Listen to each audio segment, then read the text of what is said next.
This is our last video for Unit 5. So this is really just the review video. There's nothing new. It's just recapping the entire unit, which it was kind of a long unit, and just kind of going back over everything one last time. And this is going to help you prepare for our test that we have. So for A-Day classes, the test is going to be Thursday, November 29th. And for B-Day classes, it will be Friday, November 30th. And then we'll be on to Unit 6. So what I would highly suggest is you guys should, if you've been doing your notes like you should be doing every day, you should have a lot of this information already back in it. But what I want you to do as you watch this video is just kind of like write a summary. So this is kind of taking each individual video and putting it together. I tried to not make it too long, so we're going to try to condense it and go kind of quickly through it so it's not super long. But if you need to kind of zone in on one particular topic, I would highly encourage you to just go back and rewatch any videos that you feel like you need a little bit more in depth. Okay, so there's a bunch of vocabulary. Here's all the words that were throughout the entire unit. So I would definitely make sure that you understand what these words mean. So if you need to pause it right now and just make sure that you know all of these words, or maybe if you're not sure about one, put a little star by it, and then that way when we're reviewing, we can make sure that you understand that. But this is definitely something that is really helpful to know, because lots of times the questions use the vocabulary words, and if you don't know, hopefully you know what a proportion is, but if you didn't and it said to set up a proportion, then you could have a very high chance of missing that, even if you do really know what to do. So just make sure you're familiar with the vocabulary. I'm also going to create a Quizlet set with a lot of these words that you can use to study also to help you with the definitions.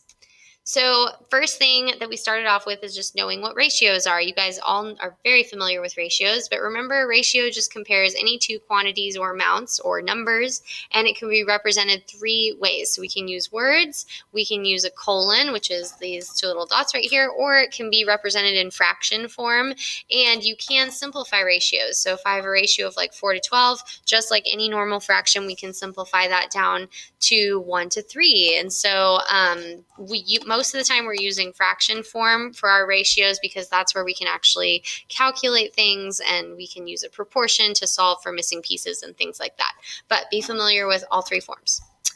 So rates and unit rates are special types of ratios. So rates basically are ratios, so it compares two things, but it also has two things with different units. So that's what makes it specifically a rate rather than a ratio.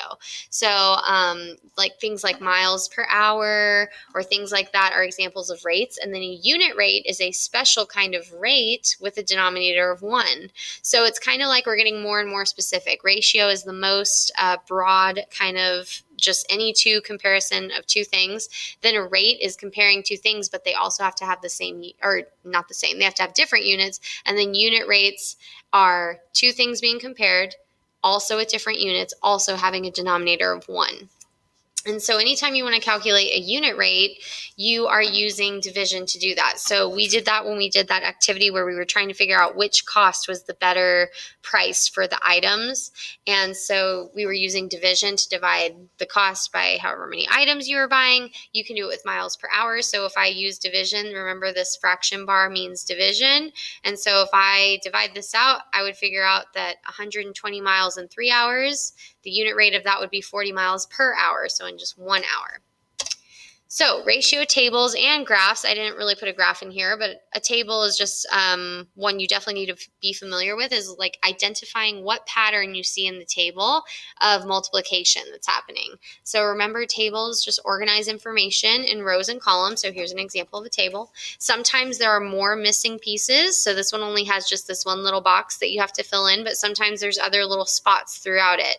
I'm going to share the quizzes set on our Google Classroom so that you can use that to help you too. And there's a bunch of examples in there. We played that in class a couple times. So you can use that if you want to review. But basically it's showing the relationship between two things. So two ratios that have relationships that are proportional. And so you keep filling in the table following that same ratio. And so if I look from 2 to 7, if I keep that ratio, 2 times 2 is 4, so 7 times 2 is 14. So 4 to 14 is an equivalent ratio to 2 to 7. So if I wanted to figure out what this number is right here, I say, okay, well, 7 to 35, I get there by multiplying by 5. So 2 times 5 is going to be 10. So this would have to be 10 right here in order to stay proportional and to have the same equivalent ratio.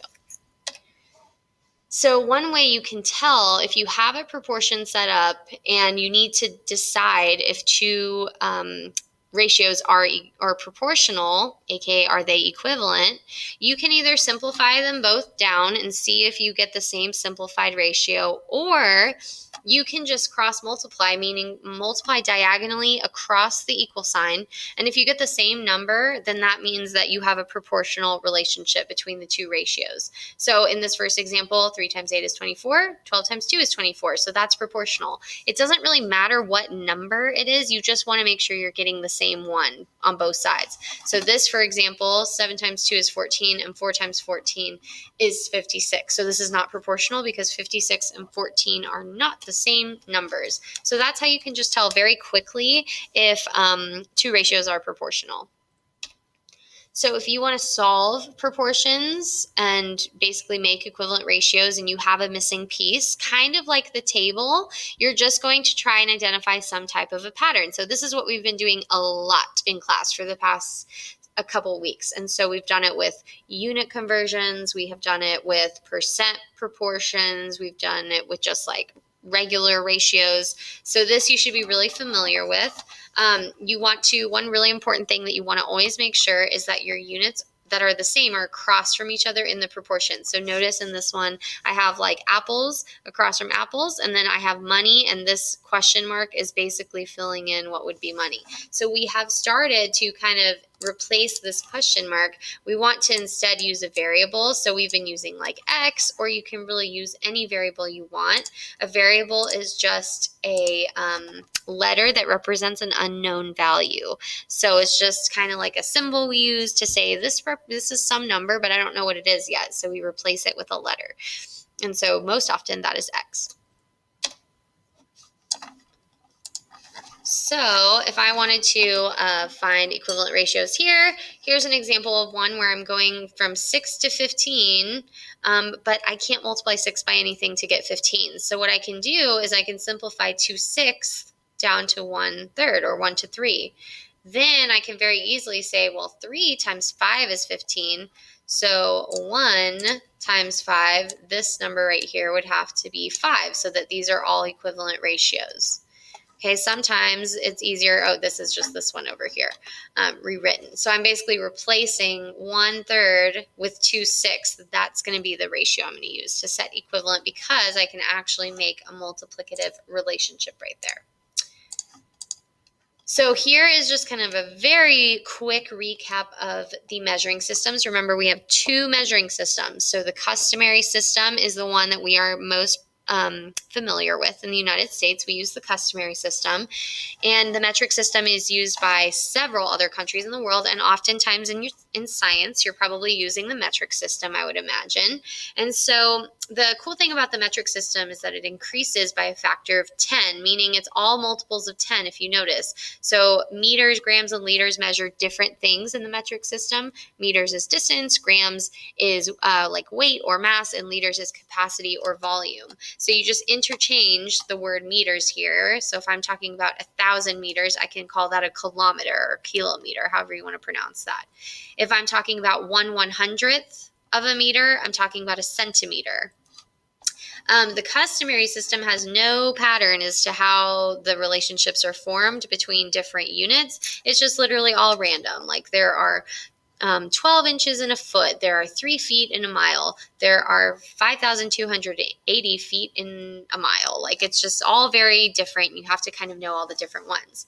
So remember, we have our star chart. You have that in your journal. And so you should be familiar with how to use that to help you with the different unit conversions you may have to do. So the general rule I did tell you guys is if you are changing from a larger to a smaller unit, you multiply. So remember how I took my hands and I spread them out, bigger to smaller, and then I cross my arms, multiply. If you change from smaller to larger, smaller to bigger, this is the T-pose. Don't get crazy about it. But if you go from smaller to larger, you're dividing, and that's when we were all doing our T-pose to remember that. So the way you can convert units with a proportion is that you can set up the whatever you know about the relationship between the two units you're dealing with. So if I were trying to change from inches to feet, I need to know, well, there's in 1 foot 12 inches. So I need to establish that relationship and set it equivalent to the one I'm finding and whatever I have. So this is just kind of the steps. Make sure you use your units and always include them because it's really important. These things, when you're talking about ratios and proportions, they have meaning. So like this is not just 1/12. Like this is talking about 1 foot is equivalent to 12 inches. That relationship exists between those two measurement units. So you want to make sure that you're keeping the units written down so that way, number one, you're writing the same ones across from each other in the proportion. And number two, you just know what you're talking about. You're giving more specificity to your problem. So we can also find percents with proportions. And so we did this in the first couple units with the strip diagram. And there are other ways we've used the percent equation to do that. But this is really the nice thing about the proportion is that you can find any part of it that you want. You can find the part, the whole, or the percent. By identifying that with the variable and then just filling in the other two that you have in the problem. And the process is pretty much the same no matter what you're finding. So that's kind of the nice thing is it just stays very consistent and you can find 3 separate things. So these are the steps. The first thing you want to do is identify the part, whole, and percent in the problem. One of them will be unknown because that's what you will be calculating. And so you want to set up the proportion following this template. We've done this a lot, so you guys are pretty good at doing that now. So hopefully you're confident in your ability of how to set this up. And then you just solve the proportion like we've done every other time. So you're trying to find some kind of pattern. You may have to simplify one of your ratios first. But then from that point, you're just solving it. The hardest thing about this is that when you're doing word problems, you're having to figure out if they're giving you the part or the whole. And there's really no way that I can tell you like confidently, this is always how it's going to be given to you if it's the part, because this is where the problem solving comes in. So you have to actually, think through the scenario they're giving you. And so we did some problems like if 150 students are in the 7th grade, and 6% of those students wore a blue shirt on Friday. Well, if you think about like how many kids wore a blue shirt on Friday, if you think about what they've given you, they gave you all the kids in the 7th grade or whatever it was that I just said. So they're giving you a whole or a total. So that would obviously be in your denominator. 100 is always going underneath the percent. They gave you 6%. So you would be finding the part of the kids that actually wore the blue shirt. So you have to kind of think through the situation and decide what makes sense, the part or the whole. So that's basically it. I'm keeping it very as short as possible because I don't want to reteach the entire unit to you in this video. But thank you for watching all this way, and make sure that you actually study. So you guys have a lot of knowledge. You are very capable, but a lot of you need a lot of confidence. So just trust yourselves, do what you need to do to review and feel good about it, and bring any questions you have so that we can go over them when we review. But the best way to study for this is just to practice. I'm going to give you a test review. So just to be very clear, you have to still complete it and turn it in. So you need to take it. What I would highly suggest is take it as a test. So maybe not all at one time, break up the problems and, give yourself a couple and then try it out and then check your answers. I'll post the key on Google Classroom again. And then if you're getting them correct, then you can feel good about that. Like, yay, you're doing it right. And if you are not doing it correctly, then go back and try to look at the key. Try to figure out what's going on. Email me, come see me for tutoring, whatever you need to do. Make sure you study your notes. Watch any of the old videos if you need to. I'm going to post Quizlet and quizzes links on our Google Classroom also that you can use to practice as many times as you want. Those are fun. And also, like I said, know the vocabulary. This is kind of cut off on the bottom down here, I know, but that's what it says. Make sure you know what those words mean so that way there's no way they're going to stump you in those problems. But I hope that you guys are feeling confident and just practice. Bring any questions you have.